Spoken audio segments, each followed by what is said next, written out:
acima de todo. Você pode cantar mais uma vez. És invencível. E és invencível, inigualável, hoje pra sempre reinas. Pois teu é o reino, tu é a glória, acima de todo nome está. Poderoso esse nome é, poderoso esse nome é, o nome de Jesus, meu Rei. Poderoso esse nome é, mais forte que tudo é. Poderoso esse nome é, o nome de Jesus. Aleluia! Exalte ao nome de Jesus. Exalte o nome dele. O nome que está acima de todo nome. Aquele que se entregou por cada um de nós. Aquele que vivifica o nosso corpo mortal. Aquele que nos resgatou do império das trevas e nos trouxe para o reino do Filho do seu amor. O nome que é digno de todo nome, digno de toda adoração, digno de todo o nosso louvor. Nós te adoramos, Jesus. Você é digno de ser adorado. Você é digno de ser reverenciado. Toda honra, toda glória, todo louvor a você. Cante isso. Digno de Você é louvor. santo. Tu és santo. Você é santo. Santo. Tu és santo, Senhor. É o Senhor Deus poderoso, Você é santo. digno de louvor, digno de louvor. Tu és santo, santo. É o Senhor Deus poderoso, digno de louvor, digno de louvor. Amém. Amém. Obrigado, Senhor. Obrigado por este tempo na tua presença. Este tempo derramando o nosso coração diante de você. Queremos honrar isso. Queremos reverenciar a tua presença em nosso lugar. Nós te agradecemos, Senhor. Nós te bendizemos. Aleluia. Aleluia. Você pode sentar. Que maravilha. Se deixar, a gente vai embora, hein? Obrigado, grupo de louvor. Acredito que no final eu vou precisar de vocês aqui.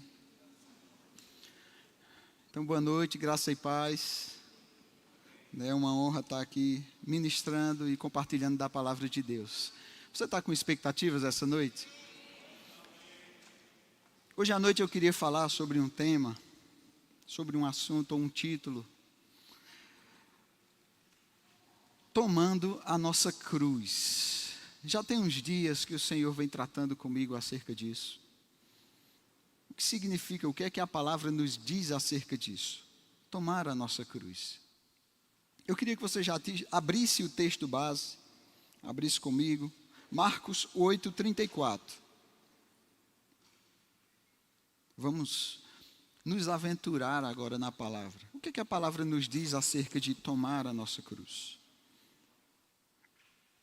Marcos 8:34 diz o seguinte: então, convocando a multidão e juntamente os seus discípulos, disse-lhes: se alguém quer vir após mim, a si mesmo se negue, tome a sua cruz e siga-me. Isso vem já no meu coração há alguns dias, sempre no meu devocional, quando eu vou orar ao Senhor. E eu creio que a gente precisa ter o entendimento correto do que significa tomar a nossa cruz. Porque parece que a cruz de Cristo, ela foi substitutiva. Não só parece, é um fato, ela foi. Mas precisamos entender que cruz é essa que a gente precisa carregar. Já que Jesus morreu por nós. Ele morreu no nosso lugar. Ele sofreu no nosso lugar. Não precisamos ir mais para a cruz, para morrermos lá, porque isso ele já cumpriu por nós. Nós estávamos mortos em nossos delitos e pecados, mas ele nos deu vida. Amém? Então que cruz é essa? Precisamos entender isso. Vai comigo para João 13:15. Evangelho de João 13:15. Quando eu falei vamos nos aventurar na palavra, eu não sei se você, eu vou revelar a minha idade aqui. Eu sou do tempo de locadora, de fita VHS. Sou tão velho assim não. Tenho 44 anos, sensação térmica de 30. E eu lembro quando tinha um feriadão assim, a gente juntava. Rapaz, vamos correr para a locadora, que tem uns combos lá que eles fazem, principalmente com lançamento. Né, vamos passar o final de semana aqui assistindo. Eu sei que os mais jovens aqui já têm os streams aí, Netflix, né? Amazon Prime, enfim, são vários aí que você tem para assistir. Mas na minha época era mais emocionante, porque a gente corria para a locadora, porque se a gente não fosse logo, a gente ia perder o filme que a gente queria. E a gente ficava lá naquela expectativa. Será que tem aquele filme? Eu não consegui da última vez, será que eu vou conseguir da próxima?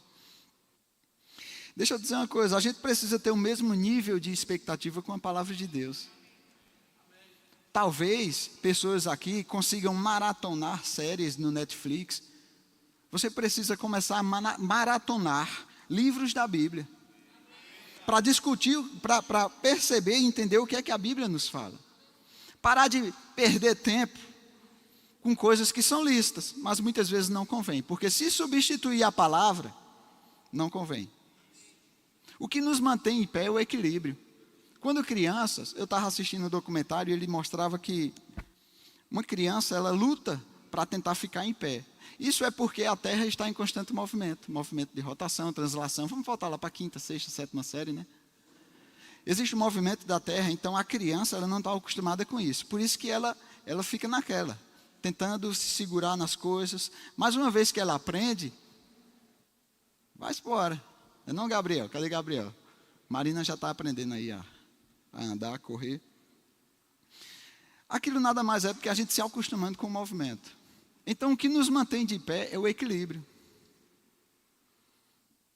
Eu não sei se você já... Eu não tive, mas algumas pessoas já tiveram essa experiência de labirintite. Se perde. Às vezes não consegue nem ficar em pé, tem que ficar se segurando assim. Por quê? Porque é o equilíbrio que nos mantém de pé. A gente precisa estar equilibrado com aquilo que a Bíblia nos fala, com os assuntos da palavra de Deus. Amém? Uma boa dieta. João 13:15 diz, Jesus falando, porque eu vos dei o exemplo, para que, como eu vos fiz, façais vós também. Jesus fala que fez algumas coisas para nos dar o exemplo. Algumas coisas Jesus fez como nosso substituto, mas outras ele fez para nos dar o exemplo. Aí você pode ler o contexto e dizer assim, não, mas aqui está dentro do contexto que Jesus estava lavando os pés dos discípulos. Então ele estava falando de alguma coisa específica. Ele não estava falando de cruz. Né? Naquele episódio que ele estava lavando os pés dos discípulos, e Pedrão disse assim, não, Senhor, falsa humildade, né? Não, meus pés mesmo não. E Jesus disse, se você não me permitir que eu faça isso, você não terá parte comigo no ministério. E ele diz, então lava tudo, lava só os pés não. Vamos lá para Pedrão, 1 Pedro 2:21, olha o que ele mesmo, Pedrão, o que é que ele diz? 1 Pedro 2:21. Porquanto para isto mesmo fostes chamados, pois que também Cristo sofreu em vosso lugar, deixando-vos exemplo para seguirdes os seus passos. Pronto, embaralhou tudo agora. Jesus sofreu no nosso lugar. Para quê? Para nos deixar exemplo. E não era uma substituição? Como é que ele sofre para nos deixar um exemplo? A chave está no final do versículo. Para seguirdes os seus passos. Nós lemos no versículo base. Ele diz, quem quiser vir após mim, negue-se a si mesmo, tome a sua cruz e siga-me. Espiritualmente, nós estamos em Cristo. Jesus está em nós. Amém? Ele disse, estarei convosco todos os dias até a consumação dos séculos. Isso é fato. Por quê? Porque ele já sofreu em nosso lugar. E ele ressuscitou para estar conosco, habitando em nós, no nosso coração. Então, alguém que diz, quem quer vir após mim é porque está na frente. E você tem que seguir. Então, espiritualmente, Jesus está em nós e nós nele. Mas na caminhada, quantos entendem que ele foi primeiro? Ele veio para essa terra, ele viveu, ele sofreu, morreu, ressuscitou, e a Bíblia diz que ele ascendeu aos céus, flexionou os seus joelhos e está assentado à destra de Deus Pai. Então, quando ele diz assim, vinde após mim, ele está falando de caminhada. De fato, estamos assentados nas regiões celestiais, com Cristo Jesus. Já estamos lá, espiritualmente. Mas na caminhada, ele foi primeiro. A Bíblia diz que ele é as primícias dos que dormem. Ele ressuscitou primeiro. Depois, nós. Ok? Então, quando ele fala assim, vinde após mim, é nesse sentido. Eu caminhei, eu fiz a minha trajetória aqui. Agora, cada um de nós precisa fazer a trajetória. Seguindo ele. Por isso que ele diz, vinde após mim. Ok? Então, ele está se referindo à caminhada. Então, eu queria que você fosse comigo lá em 1 João 4,16.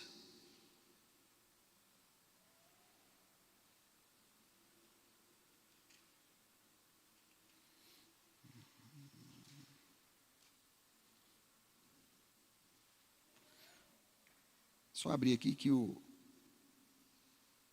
celular está tentando me pregar uma peça.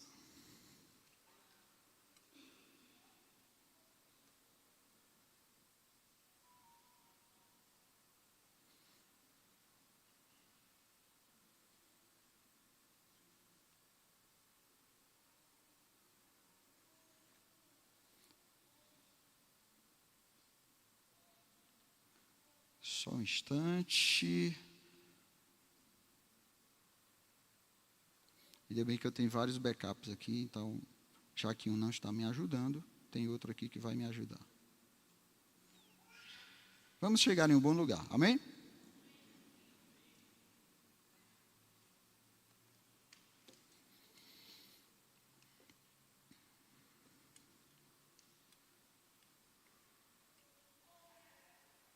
Eu pedi para abrir onde mesmo?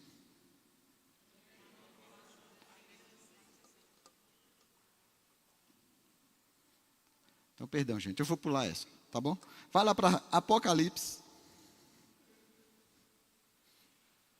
Deixa 1 João para depois.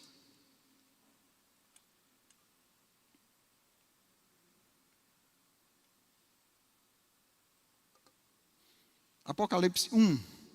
Você não precisa ter medo de Apocalipse, não. Apocalipse ele é um compêndio de profecias da Bíblia, ok? E Apocalipse, isso é uma transliteração do grego, significa sair das sombras. Isso é revelação. Em inglês, o livro Apocalipse se chama Revelation, revelação. Então, isso é a revelação de Jesus Cristo. Na verdade, aqui em Apocalipse 1, no início do livro de Apocalipse, ele já faz uma introdução do que é que significa esse livro. Ele diz o seguinte, revelação de Jesus Cristo, que Deus lhe deu para mostrar aos seus servos as coisas que em breve devem acontecer, e que ele, enviando por intermédio do seu anjo, notificou ao seu servo João, o qual atestou a palavra de Deus e o testemunho de Jesus Cristo. Atestou a palavra de Deus e o testemunho de Jesus Cristo. Quanto a tudo o que viu. 3.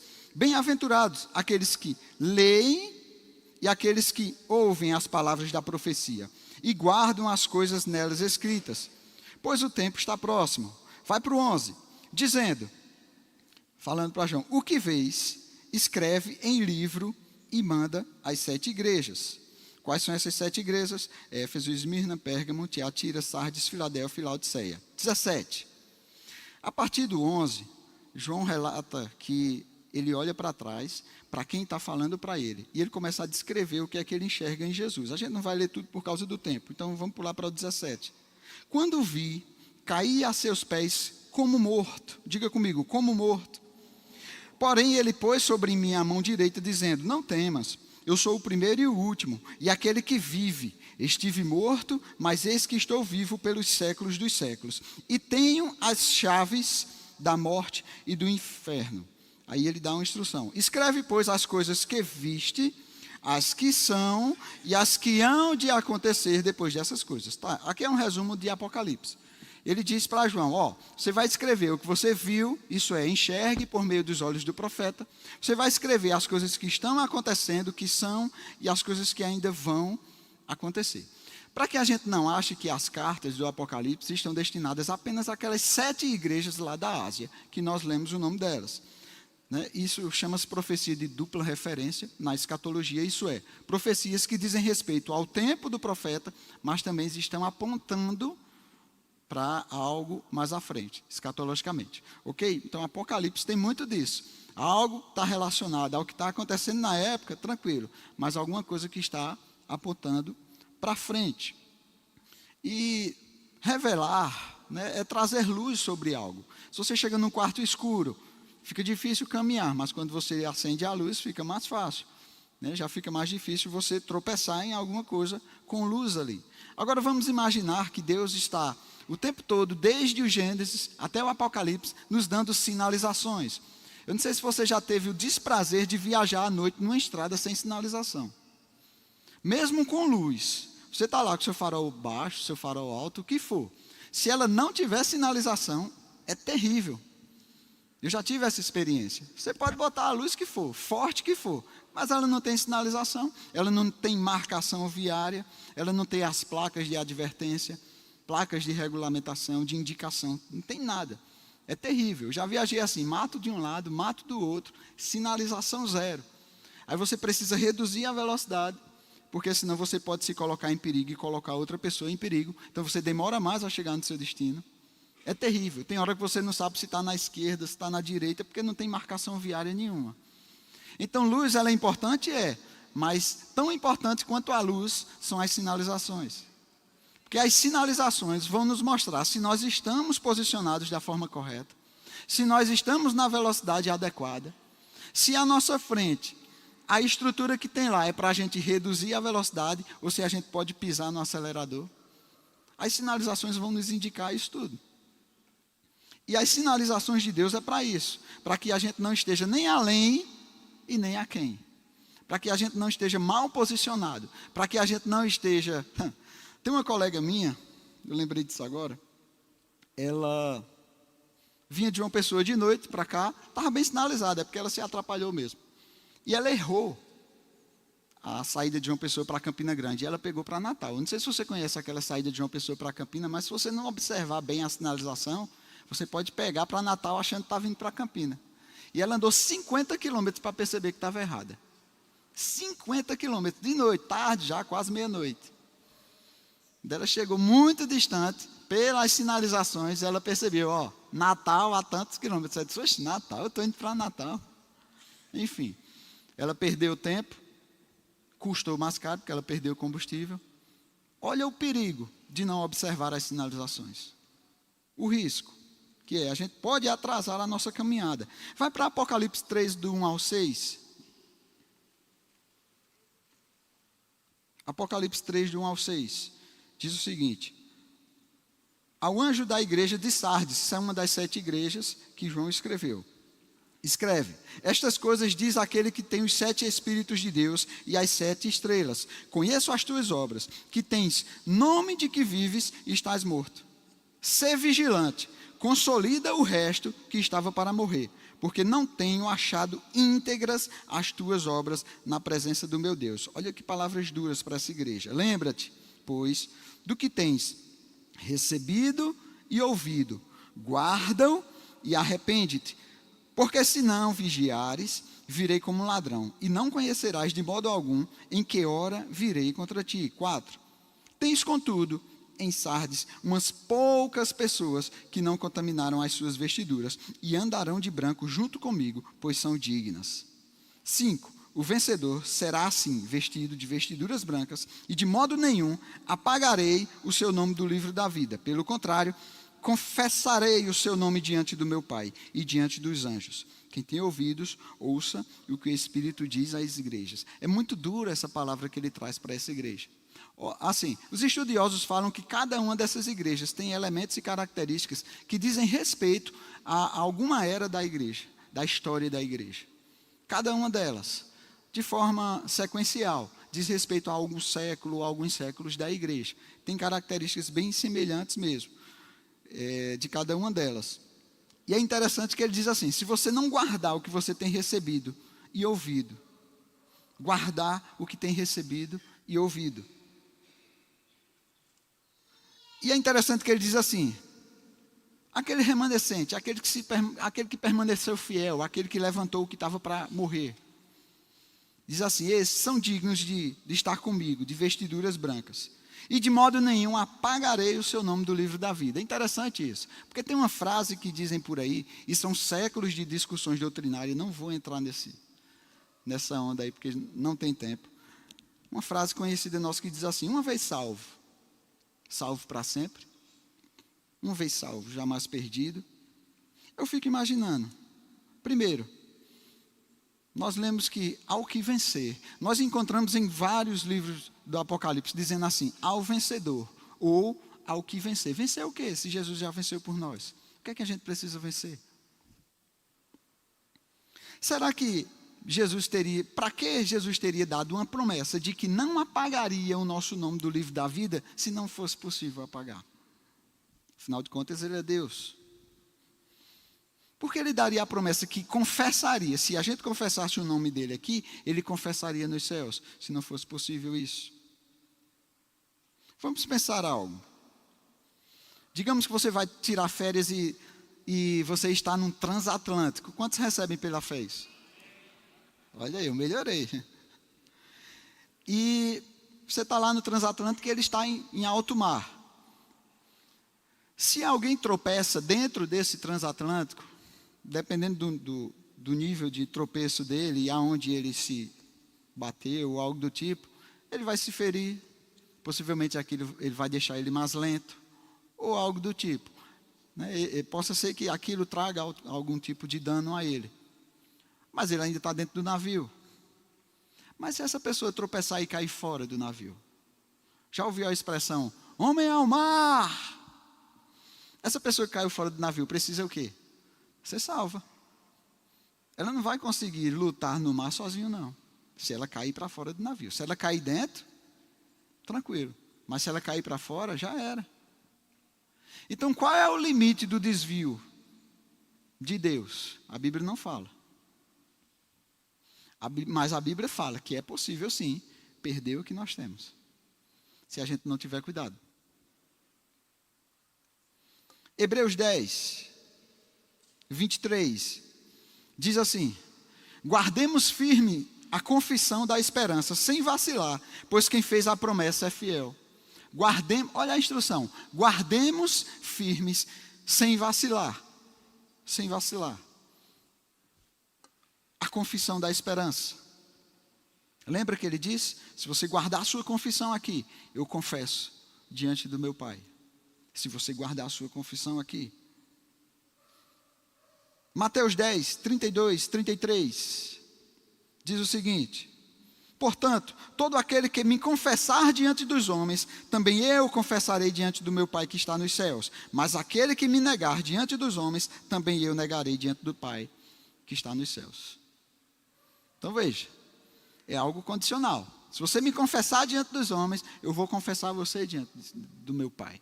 Se você me negar, eu também vou negar você. A gente sempre vai encontrar essa dobradinha na palavra de Deus, sempre. Ninguém foi salvo pelas obras. Quantos entendem isso? Absolutamente ninguém. Por quê? Porque a salvação vem pela confissão, né? Romanos 10:9, se com a tua boca confessares a Jesus, em teu coração creres que ele ressuscitou dos mortos, serás salvo. Então a salvação vem pelo quê? A confissão. E a perca vem pelo contrário da confissão, que é a negação, que é o que nós vimos no versículo anterior. A confissão nos deu a salvação, e a negação nos faz perdê-la. Por isso que a gente precisa guardar firme a confissão da esperança. É algo que a gente precisa guardar conosco. Amém? Então alguém pode dizer assim, então, se é negando, então eu vou cair no mundão, porque se eu não fui salvo pelas obras, eu não vou perder pelas obras, né? Só que tem um problema. Tem um detalhe. Problema não, tem um detalhe. Olha Tito 1,16, o que é que diz? Tito 1,16. No tocante a Deus, professam conhecê-lo, entretanto, o negam por suas obras. É por isso que são abomináveis, desobedientes e reprovados para toda boa obra. Aqui ele diz, professam conheceres. A confissão está correta, mas negam por meio de quê? Das obras. Esse é o risco. A gente não sabe o tamanho do desvio qual é. Nem quero saber. Ainda bem que a Bíblia não fala, né? Para a gente não pecar em paz. É importante que a gente nem saiba qual é o tamanho desse desvio mesmo, para que a gente nem corra esse risco, porque é possível negar a ele por meio das obras. Eu lembro quando Bud dizia assim, ficou quieto, irmão. Então o que é que a gente precisa guardar? Olha só. 2 Timóteo 4,8 diz, Paulo falando, ele falando acerca da sua vida, já fazendo uma prestação de contas, porque está próximo mesmo o fim dele, e ele diz assim, já agora a coroa da justiça me está guardada, a qual o Senhor, reto juiz, me dará naquele dia, e não somente a mim, mas também a todos quantos amam a sua vinda. Ele diz, já agora a coroa já me está guardada, a coroa da justiça, está lá guardada. Naquele dia que o Senhor vai entregar para ele, mas já agora a coroa da justiça está guardada. Mas em Apocalipse 3,11, olha o que Jesus diz, venho sem demora, conserva o que tens, para que ninguém tome a tua coroa. E aí? É possível ou não a coroa ser tomada? Ela já está garantida, mas conserva. Conserva o que você tem, para que ninguém tome a tua coroa. E nós sabemos quem é o ladrão. Aquele que veio para matar, roubar e destruir. Aquele que está, de fato, querendo tomar a nossa coroa. E é disso que a gente precisa se guardar. Por isso que a Bíblia diz, não deis lugar ao diabo. Por quê? Ele é o nosso adversário, não são os seres humanos. É o diabo o nosso adversário. Amém?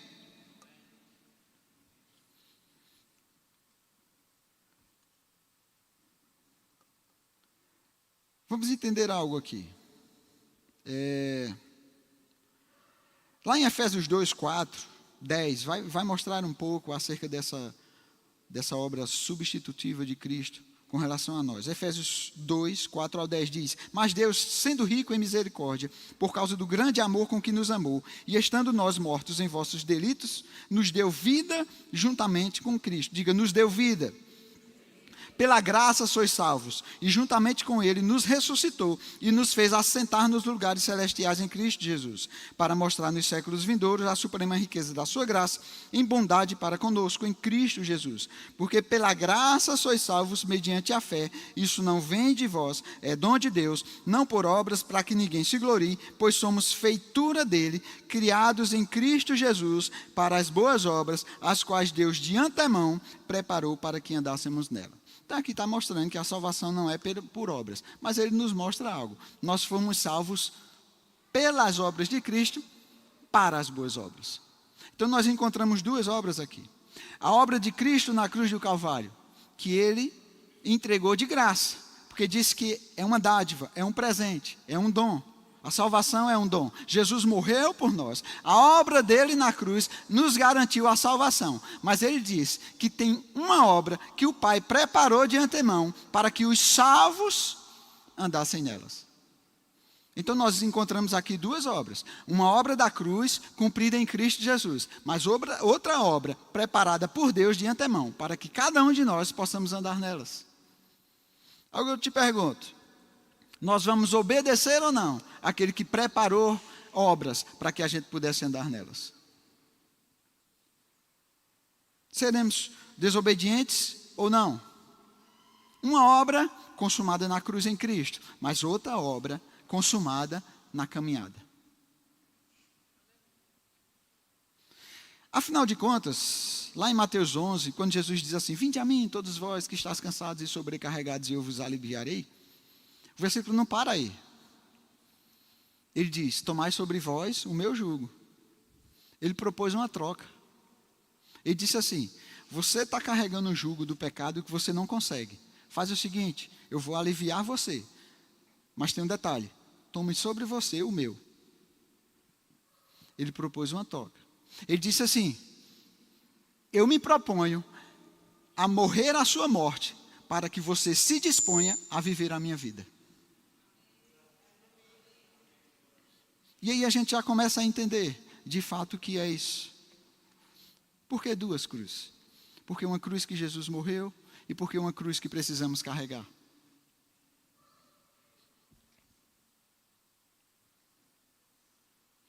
Gálatas 2, eu vou só citar. Paulo diz assim: eu já estou crucificado com Cristo. Agora eu vivo, não mais eu. Cristo vive em mim. Eu já estou crucificado com Ele. A obra da cruz foi consumada. Cristo vive em mim. Mas o quanto de nós ainda permanece para que a gente possa cumprir nessa vida? Você está disposto a seguir a Cristo? Quem está disposto a seguir a Cristo aqui?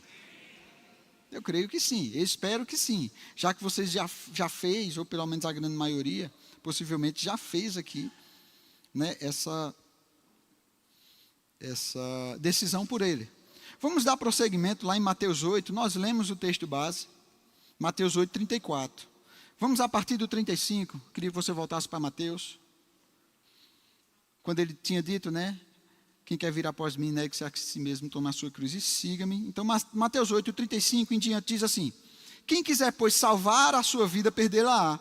Quem perder a sua vida por causa de mim e do evangelho, salvá-la-á. Que aproveita o homem ganhar o mundo inteiro e perder sua alma? Que daria o homem em troca de sua alma? Porque qualquer que, nesta geração adúltera e pecadora, se envergonhar de mim e das minhas palavras, também o Filho do Homem se envergonhará dele, quando vier na glória de seu Pai com os seus santos anjos. Olha só, por isso que Paulo diz: eu não me envergonho do Evangelho de Jesus Cristo. Eu não me envergonho do Evangelho. Eu sei que tem muita gente que vai para a universidade com vergonha de dizer que é crente. Não deveria acontecer isso. Vergonha de dizer que é crente, vergonha do Evangelho. Cuidado com isso. Porque você está carregando algo. Paulo diz: não mais eu vivo, é Cristo quem vive em mim. Você está com vergonha de quê? Do Deus que habita em você? Cuidado com isso. Lembra, eu falei de sinalizações na estrada. Estou querendo trazer condenação para ninguém, mas as sinalizações fazem com que a gente corrija o rumo na estrada. A velocidade, a forma de enxergar, os desvios que existem. É para isso que servem as sinalizações. É para nossa segurança, não é para condenação. Amém? Olha só. Qualquer que nesta geração adúltera e pecadora se envergonhar de mim e das minhas palavras. Cuidado com isso. Se apresente mesmo como cristão. Leve pancada mesmo desse mundo. Porque Jesus disse: aquele que constitui-se amigo do mundo, constitui-se inimigo de Deus. A gente não tem que estar namorando com o mundo, não. Tem que ser inimigo mesmo. A gente precisa entender o que significa carregar a cruz. Carregar a cruz, quando Jesus foi obrigado a carregar ela, diante de todas as pessoas, até o lugar que ele foi sacrificado, aquilo ali era ele declarando para as pessoas: eu fui sentenciado à morte. Eu estou aqui carregando a minha cruz, vou levar ela, e lá eu vou ser pendurado. e nela eu vou morrer. Pronto. Carregar a cruz diante das pessoas, diante da multidão, era dizer publicamente: eu estou sentenciado à morte. Ok? Aí você pergunta: o que é que eu tenho a ver com isso? Se Jesus já cumpriu isso lá. Nós vamos chegar lá. 2 Timóteo 1,12 diz o seguinte: e por isso, Paulo, prisioneiro, ok? E por isso estou sofrendo estas coisas, todavia não me envergonho, porque sei em quem tenho crido, e estou certo de que Ele é poderoso para guardar o meu depósito até aquele dia. Ele, prisioneiro, não me envergonha não, de estar preso. Eu não me envergonho, por causa do Evangelho. Preso por causa do Evangelho, viu? Não é por outras coisas não.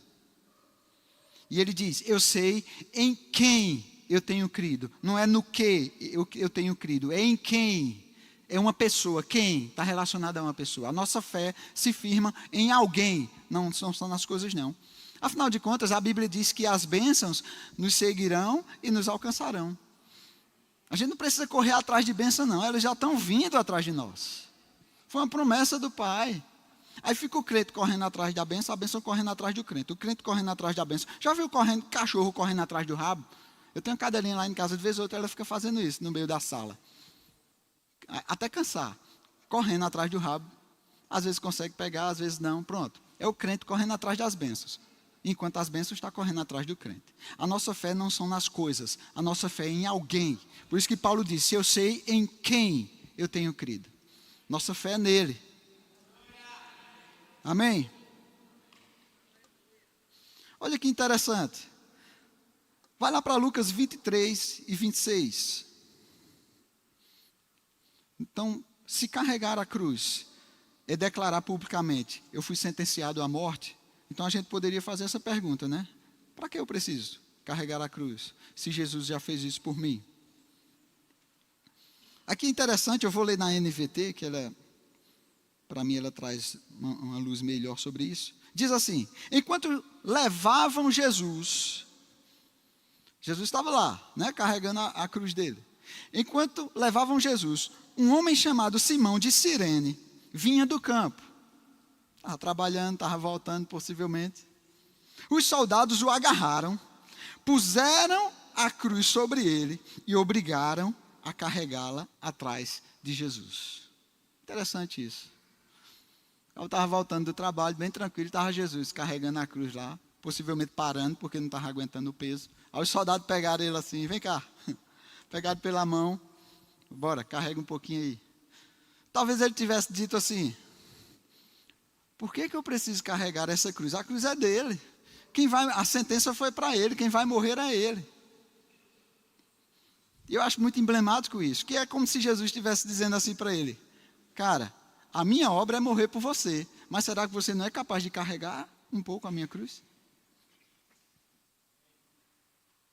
Tudo o que precisava fazer, toda a sentença que era contrária a nós, Jesus disse que ele pagou na cruz do Calvário. Será que é muito carregarmos a cruz para ele?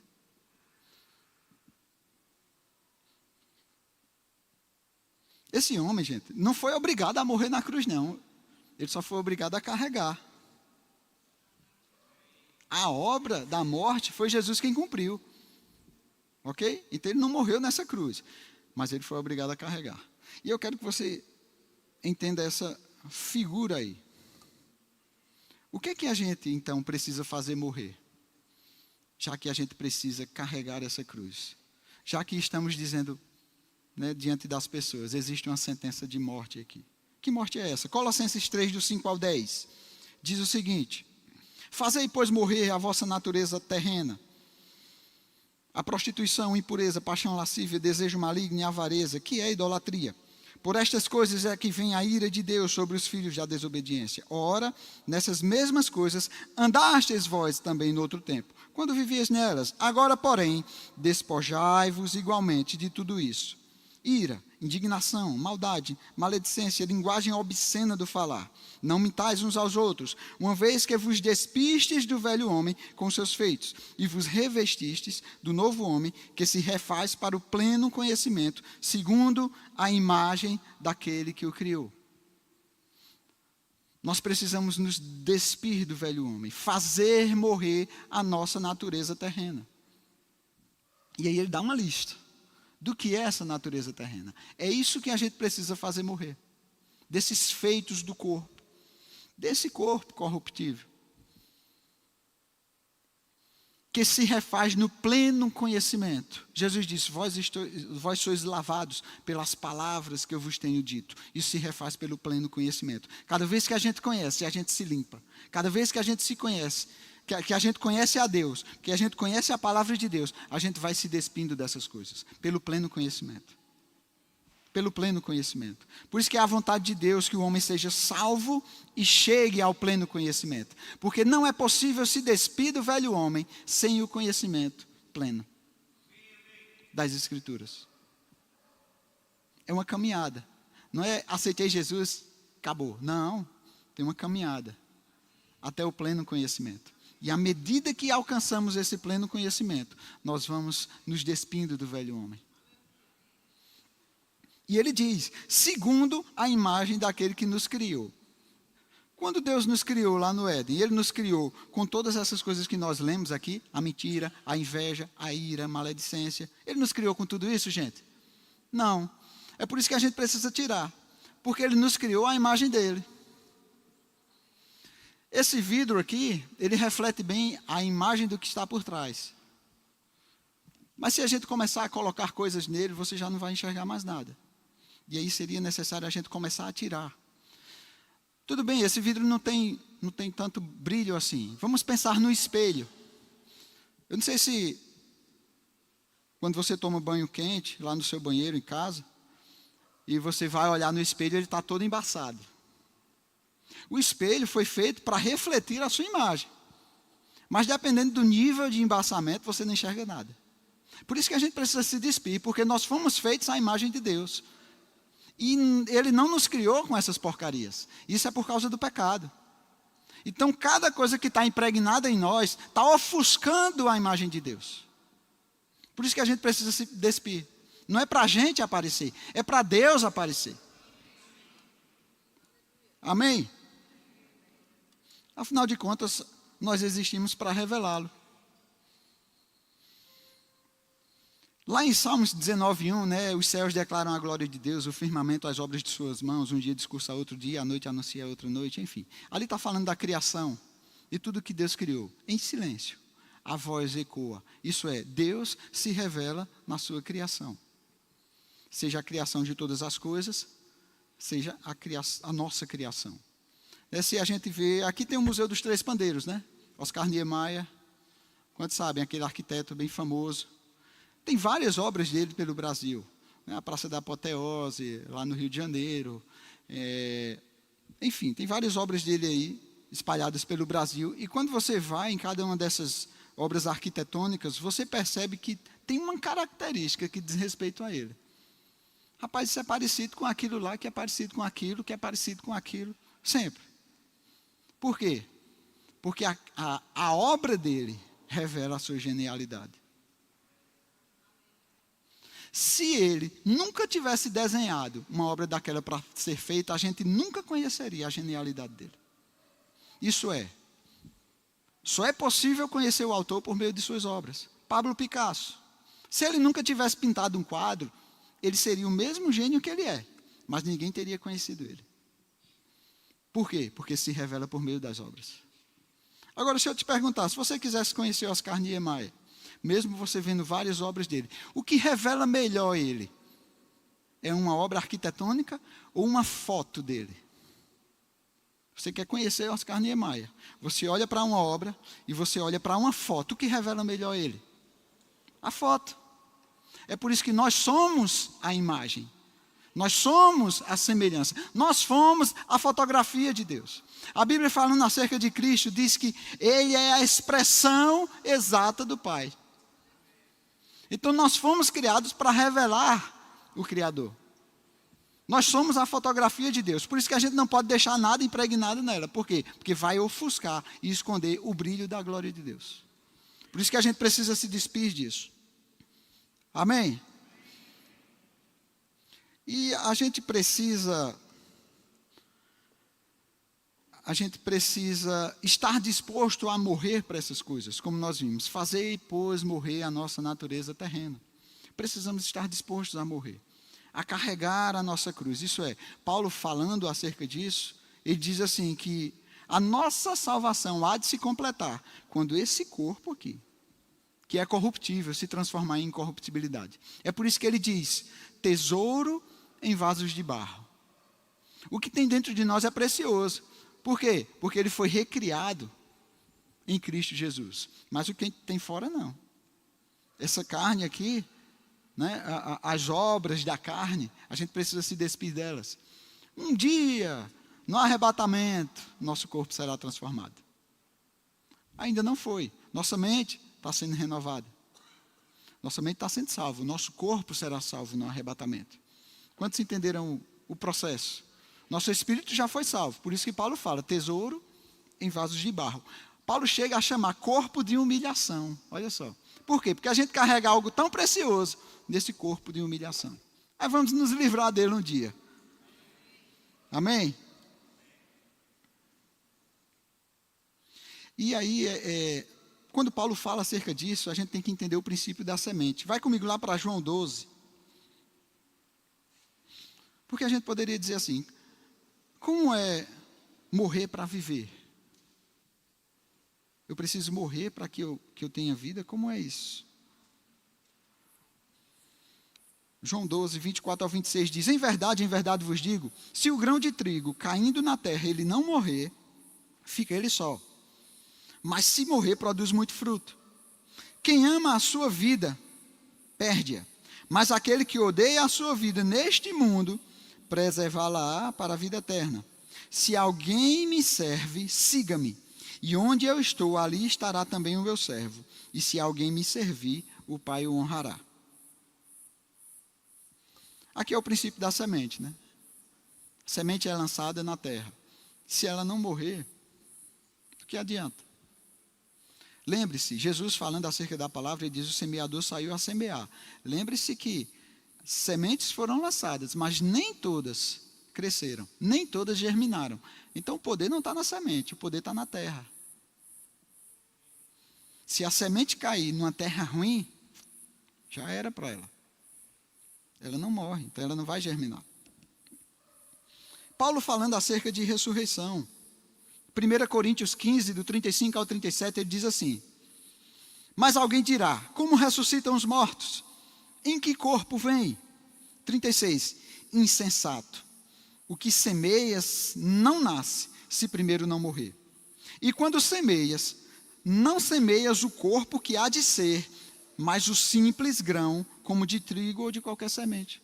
Quando você semeia aquele corpo da semente, o que vai crescer não é aquele mesmo corpo, é outro. Isso é o princípio da ressurreição. Isso é, esse corpo aqui corruptível precisa morrer, para que o novo corpo, o da incorrupção, venha a florescer no dia de Cristo. Quantos estão entendendo? A gente precisa fazer, como uma semente, a gente precisa fazer morrer esse corpo. Sabe, é vida, olhando para a semente, é vida que nasce da morte, porque se a semente não morrer, não tem vida, ele não nasce. Tem até um cântico antigo da comunidade Vida Cristã, os mais antigos aqui vão conhecer, diz assim, não vou me propor a cantar, né? Principalmente sem acompanhamento, vou livrar vocês disso, mas eu vou citar, essa música, ela diz assim, a vida que Cristo oferece, o mundo não pode lhe dar, é vida para o seu coração, é vida perfeita em amor, é vida aos pés do Senhor, é vida de Deus em você, é vida que nasce da morte, é vida que traz o perdão, é muito mais que uma religião, é Cristo vivendo em você. Você tem noção do peso disso? Isso difere de toda e qualquer religião. Não é incomparável o cristianismo, é incomparável.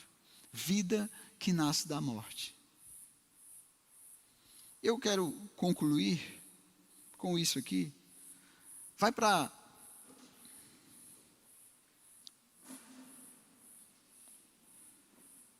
Acho que eu vou citar, na verdade. Eu vou citar por causa do tempo. O tempo está correndo ali. Gideão, com os 300 homens, ele está diante do acampamento dos midianitas. E ele dá uma instrução, né, para aqueles 300 homens ali. Ele divide em 3 grupos, aquele exército, e ele distribui para cada um uma trombeta e um vaso de barro com uma tocha dentro. Não sei se você já leu, se você tiver curiosidade, depois você pode voltar lá para ler. Imagina, 300 homens lá, diante do acampamento dos midianitas. E ele distribui para cada um desses 300 homens uma trombeta e um vaso de barro com uma tocha dentro. Guarda essa simbologia, porque ele diz, à meia-noite, quando eu der o comando, todos vão tocar a trombeta e quebrar o vaso de barro. Para quê? Para que no meio da escuridão as tochas apareçam. Isso é um ataque surpresa.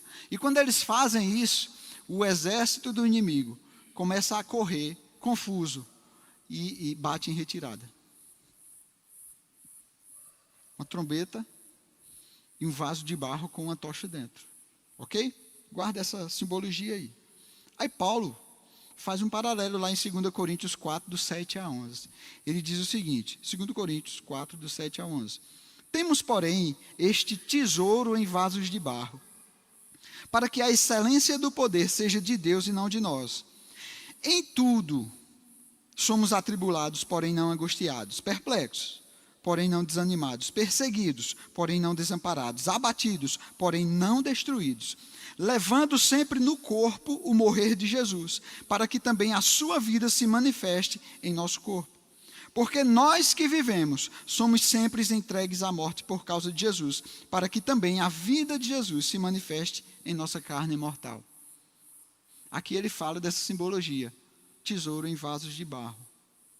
Porque é necessário que a gente quebre esse vaso, para que o poder de Deus que está dentro de nós possa aparecer para o mundo. Assim como foi com os 300 de Gideão. Sabe, pelo que nós estamos dispostos a morrer, revela pelo que estamos dispostos a viver. Aquilo que estamos dispostos a renunciar. Negação. Não existe evangelho sem a negação de si mesmo. Não há evangelho. Porque isso está impregnado nas palavras de Jesus. Autonegação. Filipenses 1:20. Paulo está prestes a morrer, está preso lá, prestes a morrer. E ele diz assim, Filipenses 1:20, segundo a minha ardente expectativa e esperança de que em nada serei envergonhado. Antes, com toda a ousadia, como sempre, também agora, será Cristo engrandecido no meu corpo, quer pela vida, quer pela morte. Olha a consciência dele. Eu estou preso e eu vou ser morto, mas eu vou dizer uma coisa, em nada eu serei envergonhado. Porque Jesus será engrandecido, quer pela vida, se eu for solto, quer pela morte, se eu for sentenciado. Olha que consciência. Sabe, e Paulo foi um dos mártires, e nós tivemos inúmeros discípulos mártires, e nós tivemos também na história da igreja, inúmeros mártires. Poderia citar alguns, não todos, óbvio, por causa do tempo. Inácio, ele foi devorado pelos leões em Roma, e quantos outros cristãos inúmeros. John Hus, queimado em uma fogueira na Alemanha. William Tyndale foi estrangulado até a morte na Inglaterra. John Rogers, queimado na fogueira em Londres.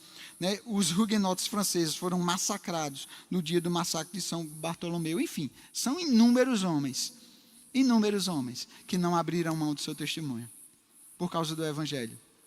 Eu estava explicando para o pessoal do louvor antes, eu assisti um documentário que eles mostram uma máquina da época do Império Romano, em que eles colocavam um mártir lá, e eles amarravam cordas nos membros, nas mãos e nos pés, e estiravam.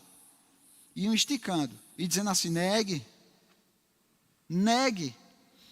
e rodando lá, e as cordas puxando e esticando, e aquilo rasgava o cristão no meio, dilacerava ele, vivo.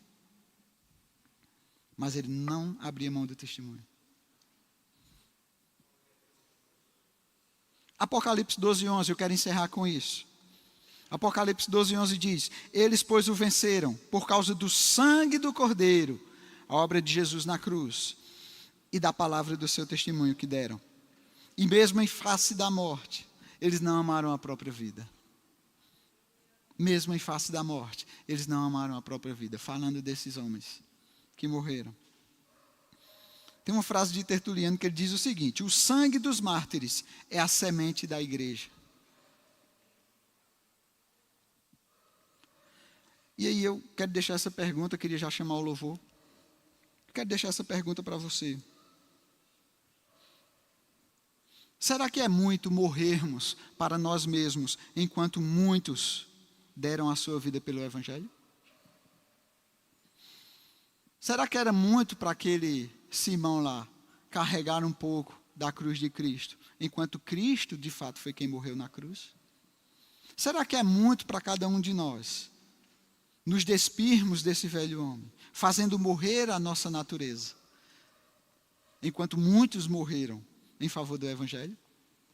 Pense nisso.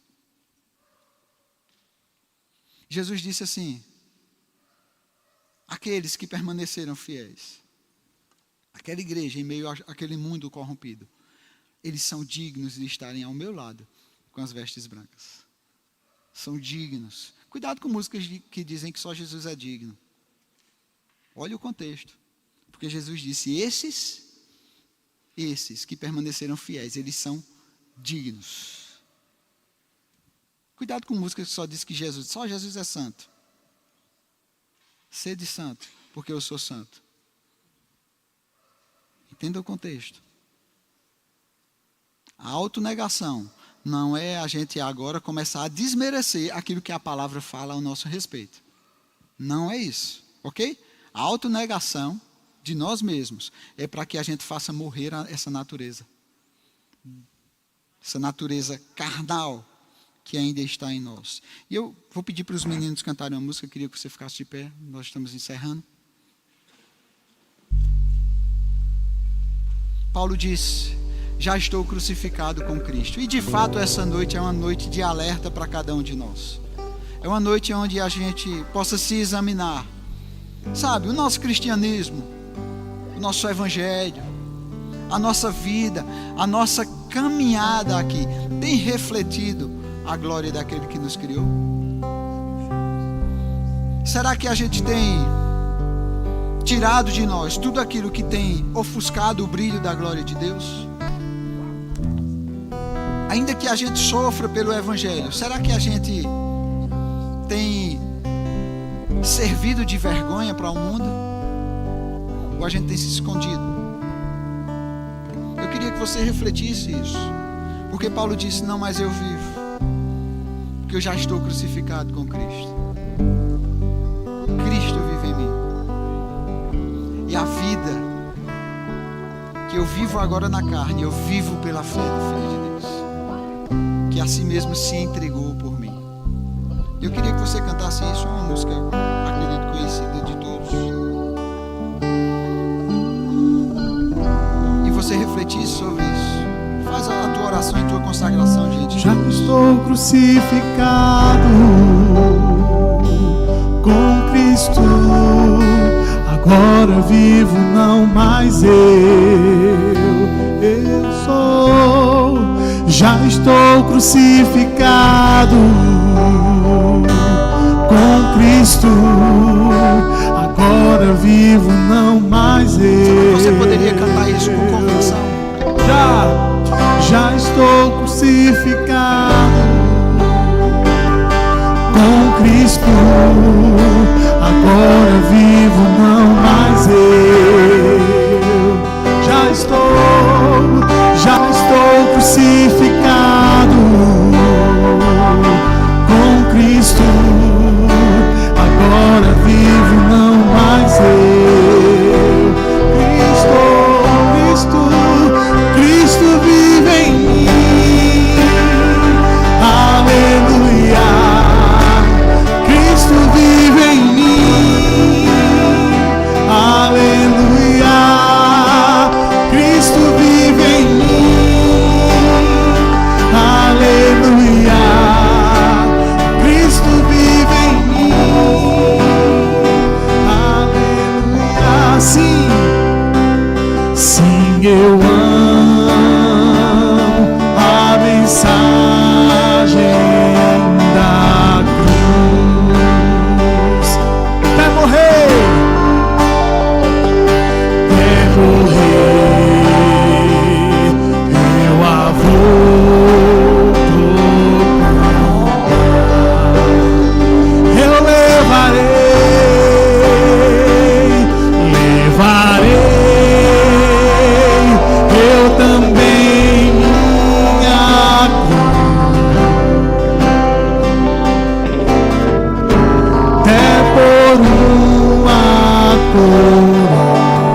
conhecer tudo aquilo que você propôs para nós, como servos seus. Queremos refletir a tua glória, queremos nos despir de tudo aquilo que tira o teu brilho de nós.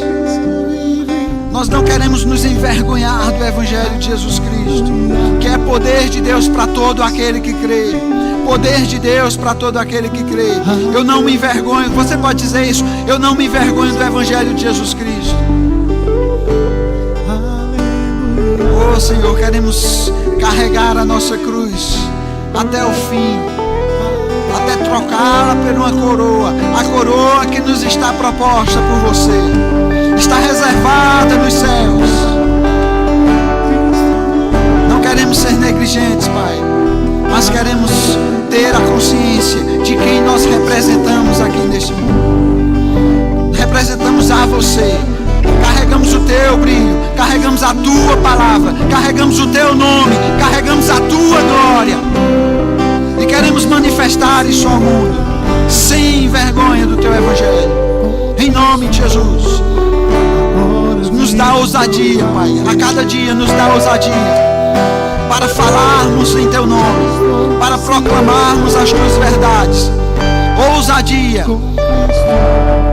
mesmo em meio à oposição, ousadia, ainda que isso custe a nossa vida, ousadia, enquanto muitos foram dilacerados por leões, muitos foram queimados vivos, nos dá ousadia nesses últimos dias, para refletirmos a tua glória diante desse mundo, para sermos resposta para esse mundo, em nome de Jesus, em nome de Jesus. Com Cristo, agora vivo, não mais eu. Você pode cantar essa verdade essa noite. Já estou crucificado. Com Cristo, agora vivo, não mais eu. Aleluia. Já estou crucificado. Com Cristo, agora não mais eu. Cristo vive em mim. Aleluia. Cristo vive em mim. Aleluia. Cristo vive em mim. Aleluia. Cristo vive em mim. Aleluia. Deixa eu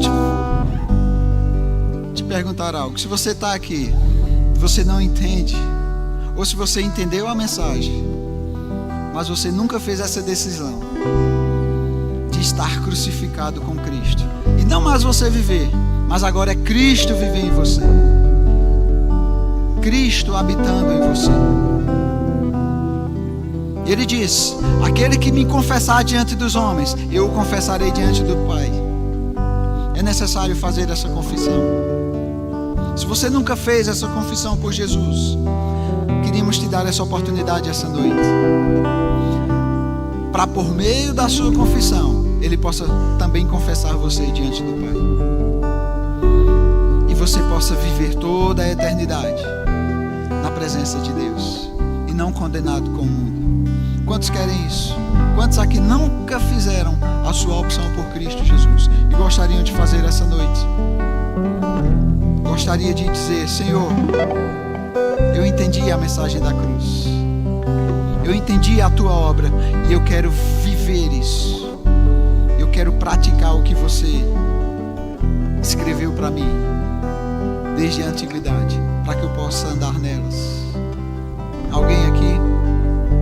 Ou se você já fez essa decisão algum dia e se distanciou dos caminhos do Senhor, e você percebe que está na hora de voltar para a casa do Pai, está na hora de voltar para os braços do Pai, está na hora de cair em si. Deus está com os braços abertos em Cristo Jesus para te receber. Se você estava afastado do Evangelho e deseja fazer isso agora, nessa noite, você pode vir aqui na frente. Nós queremos orar por você. Alguém? Todos salvos? todos libertos, redimidos pelo sangue de Jesus. Amém? Eu queria agradecer a oportunidade. Muito obrigado. Deus abençoe a todos.